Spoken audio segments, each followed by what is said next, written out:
Welcome to Anything Goes with me, Becky Walsh. I'm a modern-day agony aunt for your life questions and for some deep insights that you're just not going to get from your friends. This show is led by you and your calls. We start the show by giving you some subjects that you might like to talk about, but to be honest, you can talk about absolutely anything. That's the whole point of the show. Anything goes at all. The number to call is 03333 403 700. Now, on the show, we're going to be talking about lacking libido with sex therapist and relationship counsellor Karen Jones. So if you've got any problems like that, you might want to be tuning into that one. Also, money management. Oh, my goodness me, I could have done with that quite often in my life. I've got no management over it. It just kind of comes in, goes out, and probably falls out of the pockets.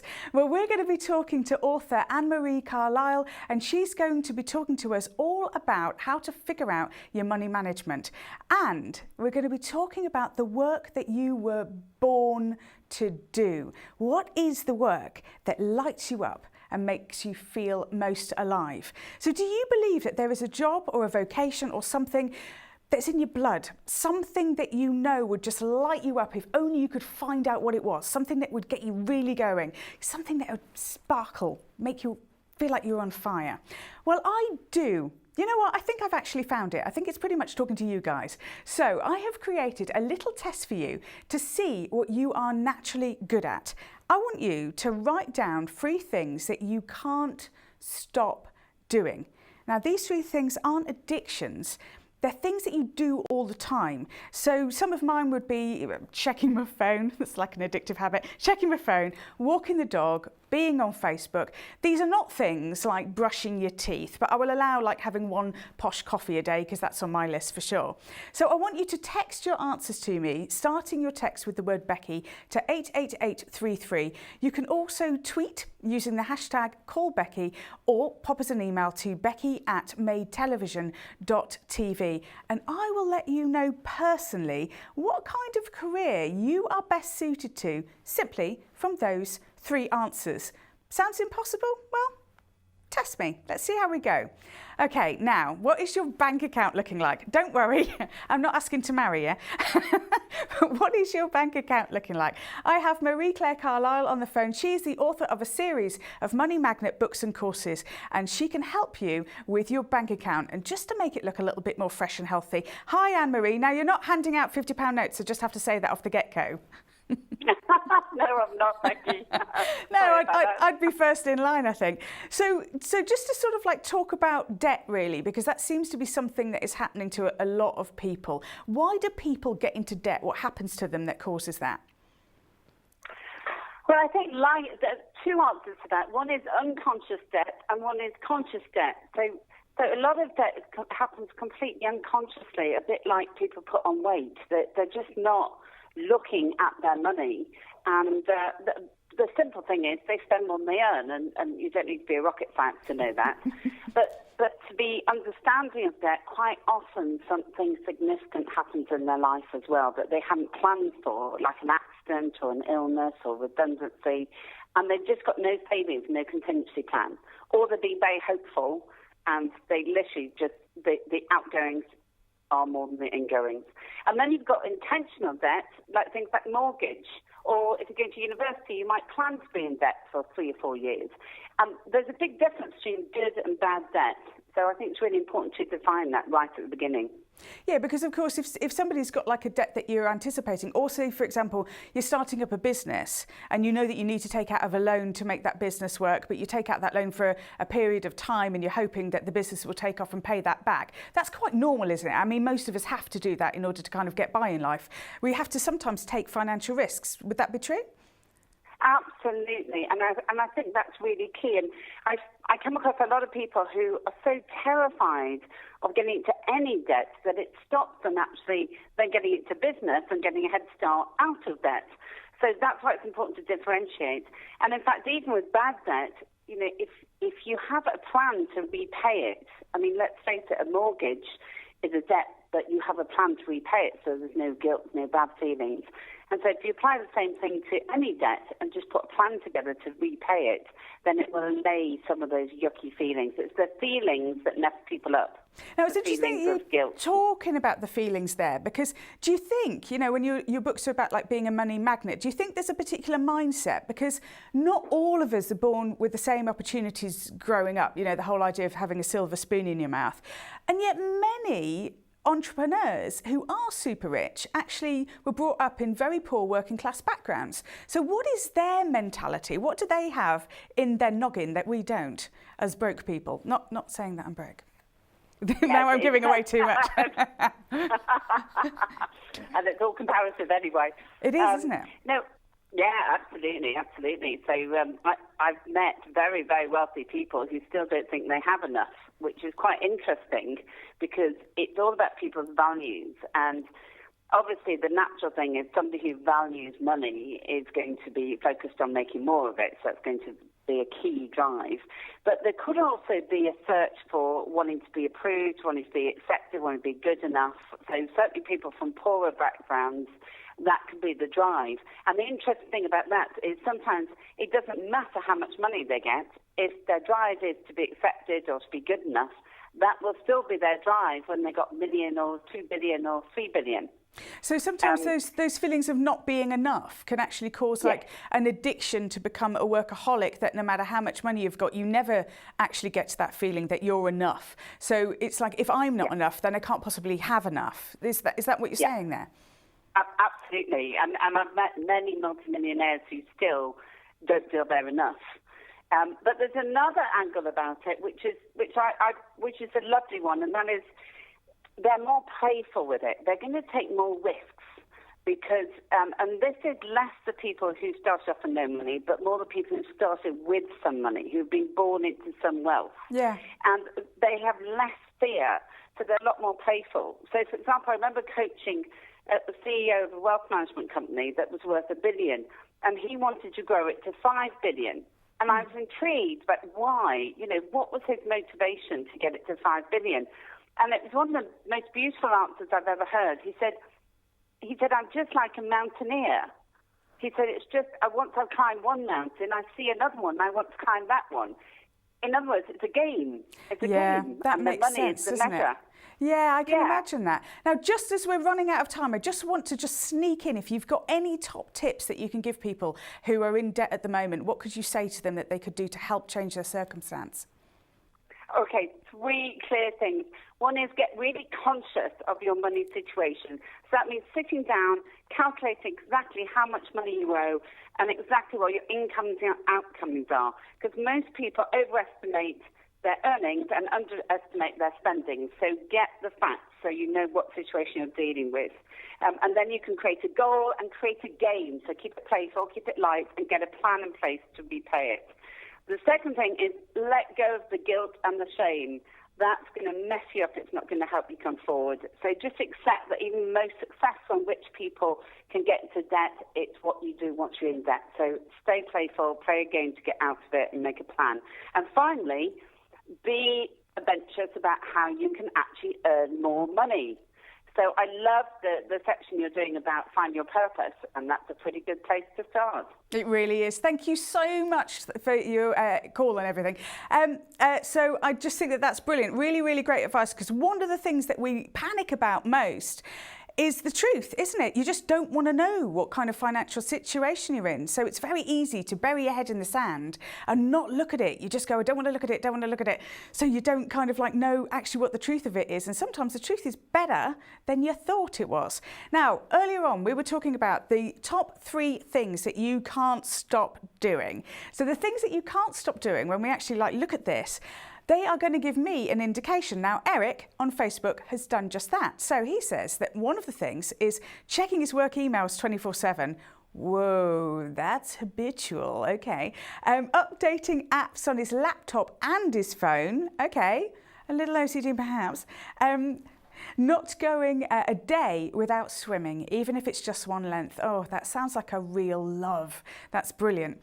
So what I would say is that you are a progressive person, Eric. You're always about the next thing and the next thing and the next thing. You want to be the best person that you can possibly be. You're all about growth. So some of the career choices that you might be really good at getting into, I would say that you'd be an excellent teacher because you're all about information, keeping on top of information, which would also tell me that you'd be very good in the media. So if you're doing things media-based as well, that might be something that was really great for you. So teaching, media-based, anything to do with information. But you also need freedom. One of the things that you need in life is wide open vistas and time on your own. So don't forget to get those things. If you want to do the same thing as Eric, then you can just get in touch with me on 033 33 403 700. Text starting the word with the word Becky to 033 33. Oh, sorry, 888 33. We will be coming back to you after this break and I'll be answering some more of your questions and getting your life sorted out.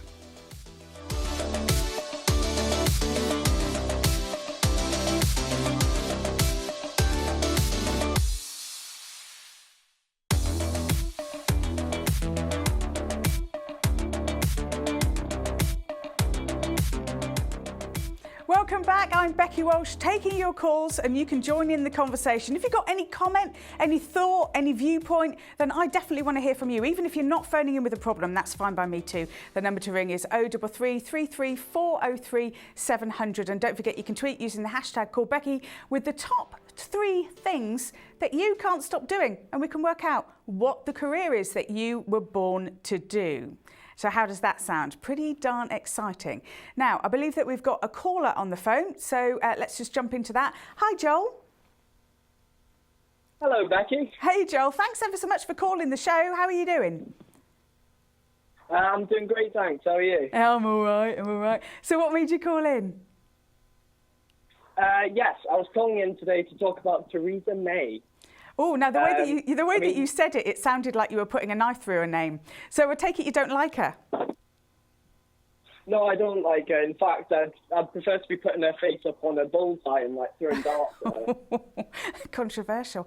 So what worries you the most about this? Like, do you feel like that she's been making some? I mean, obviously this evening she's been making some really big political decisions about who she's been putting in her cabinet. Sounds like we're like looking at kind of like little tiny ornaments in a nice little cabinet where she keeps the tea set.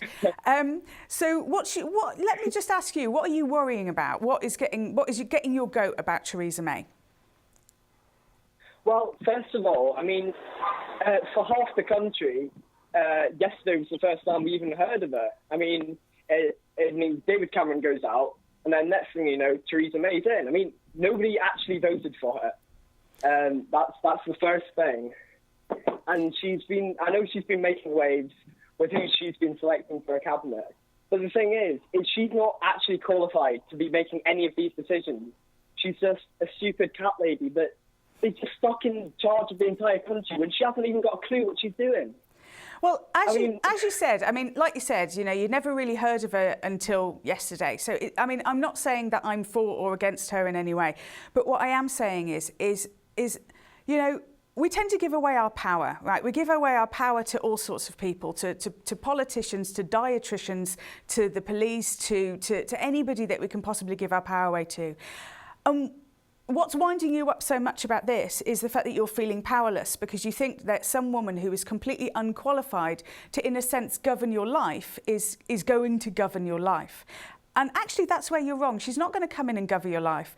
There are going to be decisions that she's going to make, and there may be decisions that that you don't like that she's going to make. And that is going to be true of any politician or any teacher or any person in authority that we've ever had that comes in. Now, obviously, because we didn't vote for her, there's that sort of feeling. I mean, you probably didn't necessarily vote Conservative anyway. I think the thing that you've got to do is bring your power back, and then you won't get so kind of. I don't think you're panicky, but bringing your power back into the things in life that you can control. I think there's the serenity prayer about, God give me the serenity to accept the things I can't control and to accept the things I can. Now, whether or not you believe in God or not, it's really darn good advice, because there are certain things that you can control and there are certain things that you can't. Now, whether or not she decides to go ahead and call an election in 2020, I think it's 2020, which to me seems far too far ahead considering that she's not an elected Prime Minister. I think I would be calling it a lot sooner. It's way too far ahead. It's too far ahead. Basically, she's right. The problem is that with David Cameron, it was rather the devil you do know than the one you don't. We know David Cameron. We've got the measure of him. We know what he wants for the country. We know his ambitions. But with her, she's an unknown quantity. She could be doing God knows what. She's not that much of an unknown. She's not that much of an unknown quantity. I'd certainly heard of her many, many years ago, and so I think she's not that much of an unknown quantity. And certainly, anything that you want to know about her, you're going to be able to research it. But here's the thing, I can feel all the stress that you are building up in your tummy over this. You've got to let it go. You've got to let it go, because this is not destroying the quality of your life right now, but your thoughts about it are. What we think about stuff and how we wind ourselves up through our thoughts actually causes more stress and more damage. These are just thoughts, and you're the thinker of your thoughts. You're not your thoughts. So you can make a decision to say, all right, look, this woman scares the living bejesus out of me, but what I'm going to do is I'm going to stand back and I'm going to witness, rather than creating what is known in psychological terms as drama. And drama is always something that when you project yourself into the future, into an unknown element where you feel out of control, then you start to panic. And so when you start to panic by looking forward in time, all you're doing is destroying the present moment. You're destroying your own happiness by worrying about something that may or may not happen in the future. And that's called dramatising something. So what I would just say to you is try really hard not to do that, because believe me, life right now in the present moment is great. It's great. We're doing okay. I know that we feel like we're going to hell in a handbag, but what I would say to you is don't get yourself so stressed up that you end up with a knot in your stomach, because that knot in your stomach can actually affect your intestines, and it's not good for you to get yourself so wound up about things that you can't control. Accepting things with a little bit of patience and a little bit of distance, and I promise you things will feel better in the morning once you've slept on it. Things always do. If you want to get your phone call on, if you disagree what I had to say, you can give us a ring on 033 333 403 700. I would love to speak to you about any issue that you've got going on in your life, or even just to get your expert opinion on my show. I'm very happy for that too. You can also pop me an email at any time you like to becky@madetelevision.tv. Now, someone else who has phoned into the show is Amy. Hi, Amy. Hi, Becky. You all right? I'm very good. It sounds like it's been a bit of a political minefield today. I feel like 2016, we've gone from losing like the most amazing creative artists to kind of like losing our entire government to suddenly being set adrift from Europe. I can see why people are freaking out, but actually, are you freaking out as well, Amy, or are you being kind of like, oh, well, very pragmatic, let's just see what happens? I've been through freaking out. I've been through grief. I've been through anger. I'm still got some anger about the whole thing. But I think you just have to be pragmatic, don't you? I was listening to what you were saying to the previous caller about control and power, and thought that's so relevant actually, because it's a kind of waste of energy sitting here worrying and stressing about stuff that you can't control. All you can do is control your own life and the things that you do, and kind of take. You kind of have to take the punches as they come, really, and just make the best of it, don't you? I totally agree. And also, I think that this is the thing. I think it's woken people up, because we really had a society of ambivalence. And what I mean by that is there's this jam jar thing. I'm going to tell you about the jam jar. So this jam jar thing, so you've got like a row of jam jars in America, and nobody bought any jam. The jam sales went down. Then you got 3 jam jars and people started buying jam again. When we get overwhelmed with choices, we end up becoming ambivalent. And I think that we got so so fed up with politics, people were just becoming ambivalent and closed down and not really wanting to get involved in anything. So I think that this is a time where people have started to become a little bit more awake and a little bit more conscious that they have a lot more power than they thought they did before. So that's a very good thing. But Amy, we have sidetracked ourselves, as I do. I like chatting about all sorts of things with everybody, really. Amy, what made you call into the show before I hijack your whole call with talking politics? Well, it was around doing what you were born to do, actually. Yeah. That inspired me to call in, because I just think that's such an important thing. And I know, you know, we know each other anyway, don't we? That we're both self-employed in the city, and there's just so many different things that people can do, and yeah, so it was just to talk about that, really, because I think that's a really important thing, because when you discover what it is that you can do and what your thing is, that makes such a difference. It does, doesn't it? Now, do you feel that you've found what your thing is, or does the idea of having found your thing actually make you nervous? Like, well, if I've found my thing now, I've run out of dreams. Like, does it make you nervous, or does it excite you finding your thing? Oh, finding your thing. It is scary, though, isn't it? Because there's always that, you think it's your thing, but is it really your thing? Yeah, am I kidding myself that it's my thing? So I have this theory where I kind of like go, I believe that I've been born to do something important. And then you think that's your ego talking. But actually, I think that's sometimes your heart talking. I've been born to do something important. But your ego says it's your ego that's talking. So that monkey mind in our head kind of like closes us down, and we think, well, no, oh no, who am I to think that I should be doing something to change the world and make the world a better place? But sometimes your heart says that. And I know that you write books, Amy, as well, don't you? So do you think that what do you call yourself, an authorpreneur? Yes, indeed. Yes. So I'm a novelist. I write books of Amy C. Fitzjohn, which is my maiden name. Yeah. But I also work with small businesses to help them tell their story more effectively in writing. So I'm all about business and books, really. And my background's been in kind of business coaching and in skills training, and also in writing. And yeah, it's a funny thing, because I think I've been writing ever since I can remember. Amy, ever since I. We're going to crash into a break, and I could talk to you all day, but we're going to crash into a break. So I'm going to have to say goodbye to you, but thank you so much for calling in, and I wish that we'd had a little bit more time. I'm so sorry, Amy. We are going into a break now, but you have still got time. You can ring and place your call while the break is taking place on 033 33 403 700, and we shall be back taking your calls right after the break. And don't forget, you can text as well, but make sure that you start your text with the word Becky to 88833. Catch you after the break.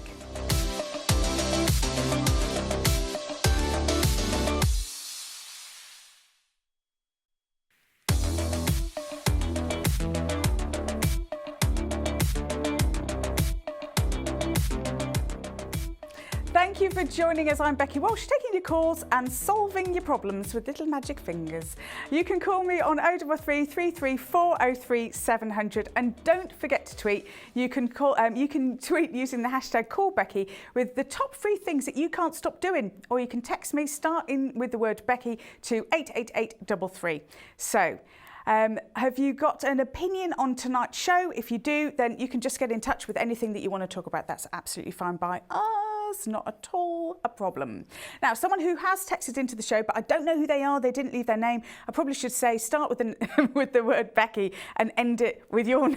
I've done this before, I forget. Anyway, so these top 3 things, because you'll recognise who you are off these, is that analysing comments people make, okay, rushing around even when there's no need, and trying to do too many tasks at once. Okay, well, this is an analytical mind, and again, it's like I can almost feel your energy from those 3 things, and it's like it's never enough, it's never enough, it's never enough. It's like I want to move on to the next thing and do the next thing, and all of that kind of like rushing and doing too many tasks.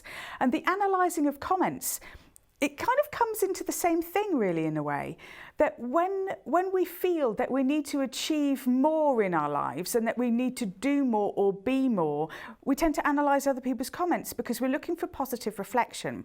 So rather than say to you, oh, this is the work that you were born to do, I would actually look at this from more of a psychological perspective, and I'd sort of say to you, you know, sometimes it's absolutely okay for you to be completely and utterly crap. Oh yes, I believe it is okay for you to be crap. Sometimes the kindest thing that you can do to yourself is just to stop trying to be brilliant or perfect or fit into anybody else's idea of what is good or what is perfect. I suddenly feel like I'm turning into Taylor Swift here because she seems to sing an awful lot and come out with these lyrics as well. I feel like I'm coming out with lyrics. But really, at the end of the day, I think that this is actually about loving yourself and taking time for yourself and making sure that you're not running around like a headless chicken because you're trying too hard to create something in the world. There's a little tiny inner voice, you know. We have a little tiny inner voice, and you'll recognise the tiny inner voice because it only ever tells you the next step. It never tells you the step after. But when you're running around panicking, you can't hear that little inner voice because it's very, very quiet. It is the small voice. So you'll know the small voice because it will only ever tell you the next step. So what I would say to you is take some time out, listen to your inner voice, and that will tell you the next step. But it never tells you the step after. It's so annoying. But that's how to listen to your intuition. So do you, sudden quick change of tack, do you or your partner suffer from a lack of libido? And why is it that society always favours the person with the high libido as if that is normal, whatever normal means? Now, joining me now on the line, we've got sex therapist and relationship counsellor Karen Jones. Hello, Karen. Hi, Becky. Hi, so thank you very much for joining us on this particular subject. I feel like I needed to kind of like bring in the big guns, and Karen, you are the big guns because you've got the big qualifications behind you. We were talking about Theresa May and the qualifications and things. So you've got the big qualifications behind you to answer these particular questions. So what are we talking about when we say libido? Because not everyone has heard of the word libido. It's not used in our common language that much. So what are we talking about when we say libido? Right. Yeah, sure. So we're talking about a person's desire for sexual activity. So it's got nothing to do with the kind of sexual activity. It's about the wanting to do it. I mean, so that also means masturbation as well. So somebody can kind of like just be completely like, oh, I'd rather have a cup of tea. Yeah, so solo sexual activity, couple sexual activity, any kind of sexual activity. I mean, we often talk about libido as somebody's sex drive. Mm-hmm. And, you know, I'm not sure that completely works, but there's good reasons for this because, you know, sex is a natural human activity and most, if not all, human beings are capable of feeling a desire for sex and sexual pleasure if nothing else gets in the way. And I'm sure we'll talk about what gets in the way later. Yeah, well, I was actually going to move on directly into that, really, which is what actually causes the lack of sex drive. And, you know, like you say, drive might not be the right way of putting it, but what causes that low libido? Yeah, I mean, well, first thing to say, I think, is that, I think desire is a much better term and more helpful than drive in a lot of ways, because to me that suggests something a bit more fluid, something that maybe ebbs and flows in the course of a lifetime. And actually, periods of lack of sexual desire are completely normal. It's something really important to hold on to. And that can be like stress-related, like busy brain, like, you know, so I certainly know that if I've got a lot going on at work, if I'm kind of like really concerned with other things, I'm just distracted. It's like I've left my body, like I'm in my head and I can't even feel what my body needs. I don't feel hungry. I'll just suddenly feel exhausted, but I won't feel hungry. So is that also what happens when do we get into our head and become disconnected from our physical self? That's exactly what happens. So, you know, in my practice, this is the most common issue that I see is a lack of sex drive, low libido, lack of desire, call it what you will. And the biggest cause of that is depression, anxiety, stress. People have so much to worry about that any thought about sex is often drowned out by all the noise in our heads. Yeah, you know, it's the headless chicken thing that you were talking about earlier. People lead such busy lives that often that's the biggest block. It's by no means the only one, but it's often a big one.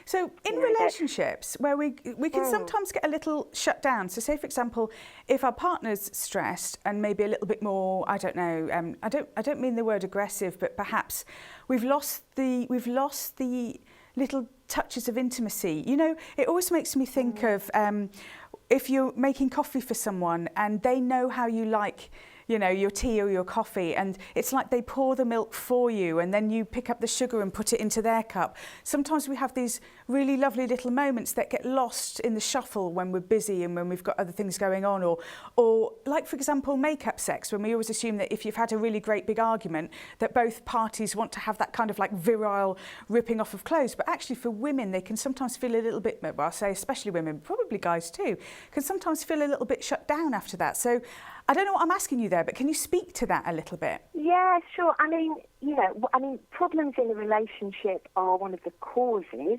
of a lack of sexual desire. So I think that's the sort of first thing to say, that maybe, especially for women, the evidence suggests that not feeling loved or not feeling loving often kills desire, and that's, sometimes things disrupt a couple's relationship and throw them off balance, like maybe moving in together.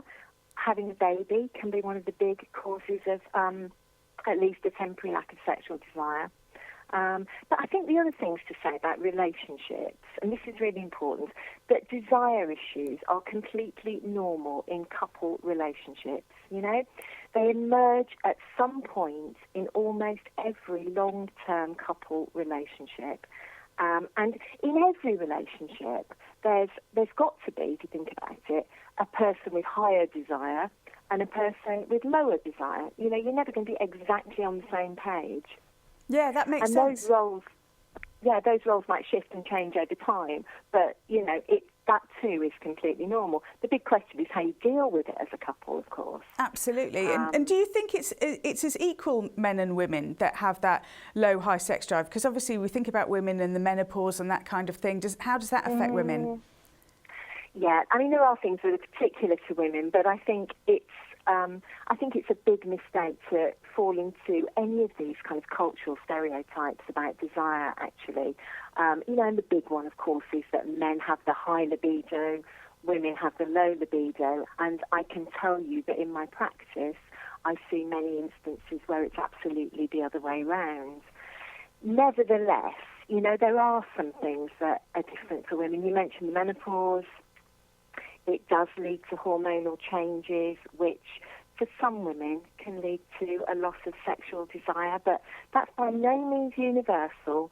And the good news, again, is that it can be overcome if that's what women want, There's also some evidence that women's desire is more dependent on context than men's. So what's going on for women, what's in their heads, what the lead up is, what the surroundings to sex are, that can be very important.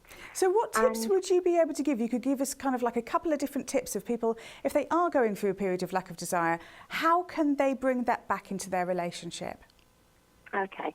Well, first of all, recognise that it's normal. You're not sick, you're not broken, and you can do something about it. If you have a partner, communication with them about what you're experiencing as honestly as possible. And if you are the partner of someone who's experiencing low levels of desire, then listening with as much love and openness as you can muster. Trying not to be defensive. Sex is an emotive topic. Yeah, really hard feeling of being rejected and all of that stuff. Can we just quickly ask you, Karen, how can people get hold of you? Where can people find you? What's your website?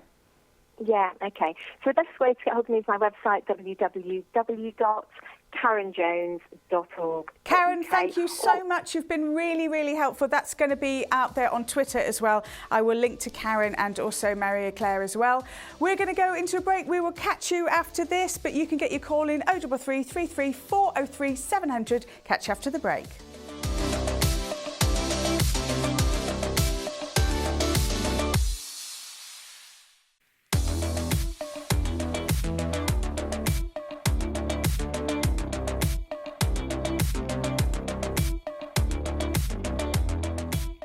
Nearly nearly at the end of the show, but you've got time to get your live question in on 033 33 403 700. And don't forget, you can tweet using the hashtag #CallBecky. And we were looking at the free things that you can't stop doing, and we'll be talking a little bit more about that as well. And don't forget, you can also text in using the word Becky to 88833. And also, the email is open and available to you all week, becky@madetelevision.tv. Now, Ben got in touch with the show with a question on Twitter. I just said titter. I actually did, but it sounds like going titter rather than titter.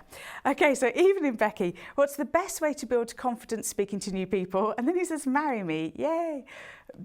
Do you know, no one's ever asked me that. I presume you're not asking me. Anyway, so best way to build confidence. Okay, so we actually did a bit on this a few weeks ago, talking to Dr. David Hamilton, talking about confidence. And one of the things that he said was like standing in a power pose, which was kind of like putting your hands on your hips and standing there looking really powerful and, you know.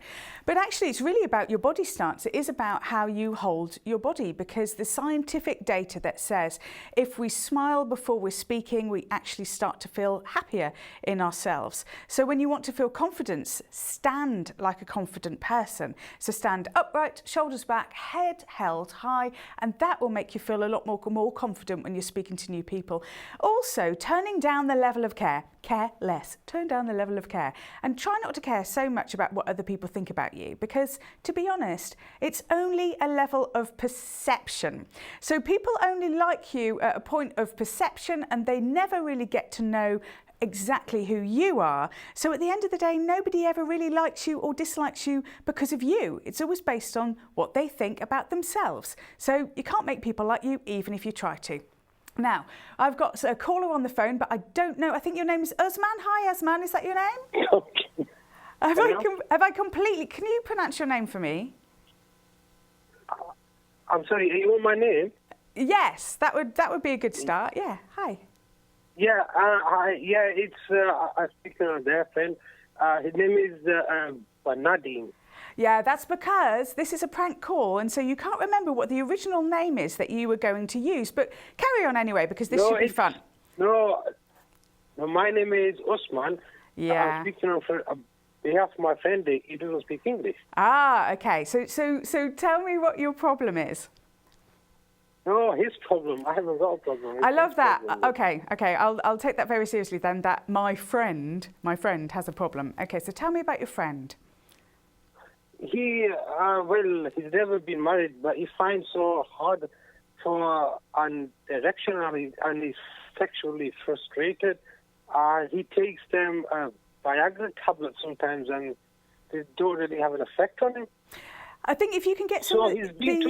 I can help with this. The illegal Viagra tablets, the ones that you don't get over the counter, I don't always know how legitimate they are, but I can recommend a thing called, well, I can't recommend it because but something I have been told works is a thing called testosterone cream, which is something that you can actually rub straight into the penis itself. But you want to check that out with a medical doctor. Don't take my word for it. I am not a medical doctor. So, but that is another thing that you can use instead of using tablets. And I'm very glad that you phoned on behalf of your friend. You're a very, very kind person. So thank you for that.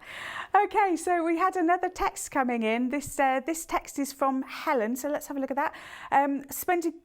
So we're talking about the 3 things that you can't stop doing. So Helen has given us a bit of background. She said, I spend quite a lot of time people watching, wondering about their lives. Oh, I love people watching. Do you know, I quite often sit in a coffee shop and just stare out of the window and people watch. It's such a good thing to do. Anyway, I digress.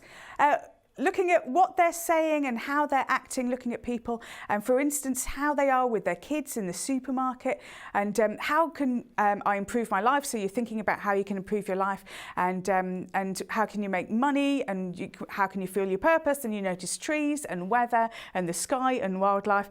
Do you know, you are such a creative person, Helen. Have you ever thought about going into acting or directing or writing or teaching or doing any of the kind of more performance-based arts? arts. I think that you'd be really good at that kind of thing. So that feels to me like you've got a real calling, because of your attention to detail would make you an exceptional actor, an exceptional director, or an exceptional author. So maybe you want to think about some creative career paths. And even if you think they're kind of scary ones and maybe maybe you wouldn't make enough money and all of that kind of stuff, definitely add something into your life like that that's a hobby. I think you'd find it really stimulating. So we've got a call on the line. Hello, who's that? Is that Skip? Hey, how are you doing? Hello, hi, I'm really good. And good. What made you call into the show? Oh, well, just like general, there's been sort of a lot of talk about kind of purpose and things like that. That's super interesting, and and it's Cool. just, Skip, I know who you are and I know what you do. Do you think you've found your purpose in life? Do you think you're living it? That's a really interesting question, isn't it?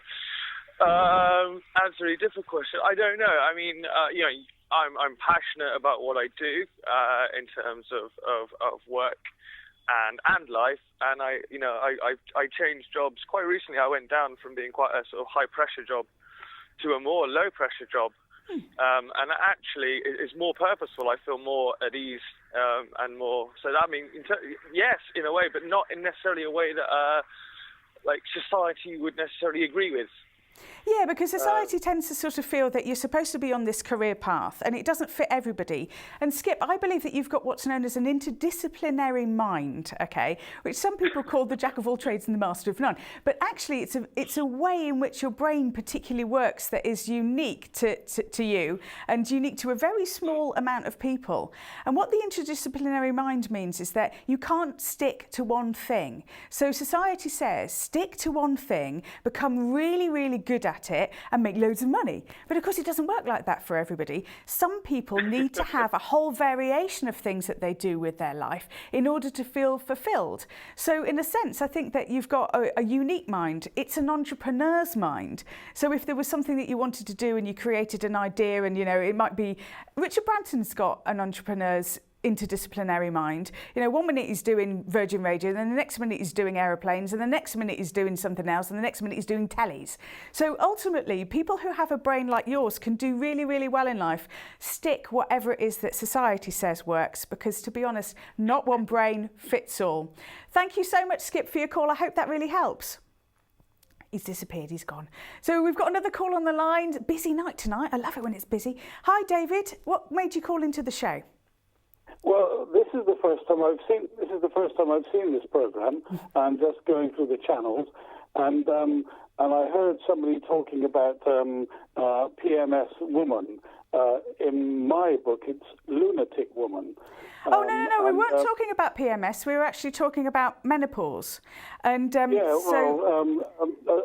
why do you say lunatic woman? I mean, now bearing in mind that on some level, David, I kind of agree with you, because women are more likely to murder somebody during their PMS time, so premenstrual syndrome. In fact, most of the murders that have ever been committed by women are in that particular part of the month. So when you say that, there is a chemical imbalance that sometimes happens and affects some women so deeply, it can actually destroy the quality of their life every 3 weeks, which must be very hard to live with. So you're kind of not that far off the point, even though it sounds like you're actually being really sexist. I think sometimes, there can be a little bit of truth in what you're saying. But tell me why you say that, and tell me why you say it with such kind of vigour and passion behind your words. Well, because I'm in my mid-70s now, and I've been on my own for a quarter of a century, and I understand what you say about women, how they go off the rails at that time, because mine did every month for 20 years. How I put up with it for 20 years, I really don't know. But I was chased around the house. I was chased around the garden, and I had a lucky escape, I think, many a time. And I wish I'd done something about it many years before. I wish that she'd had that opportunity, because to be honest, going back to the point in time that you're talking about, people just didn't talk about it, did they? It was something that was brushed under the carpet, so you couldn't even go to your doctor and say, I'm struggling with this. Because sometimes it's actually down to lack of vitamins and minerals and things like that as well. So I'm really sorry you had that experience, because I think that's really hard and can completely ruin a relationship. Yes, well, it did. I went to her doctor on 2 occasions and and said, whatever you're treating her for isn't working. Either increase the dose or try something else. But I got thrown out, and there was no conversation about it at all. Do you know, I've got to go, but I would love to continue this conversation with you. But we're literally out of time on the show. We've got like 30 seconds left. But thank you so much for calling in, and maybe you can call back next week and we can have that conversation a little bit further. Good grief, what an action-packed show. We've been talking sex therapy. We've talked to Marie-Claire about money. But you can get your call in for next week. Don't forget, you can send me in an email all week to becky@madetelevision.tv. Thank you so much for joining us, and we'll catch you again next week. Bye.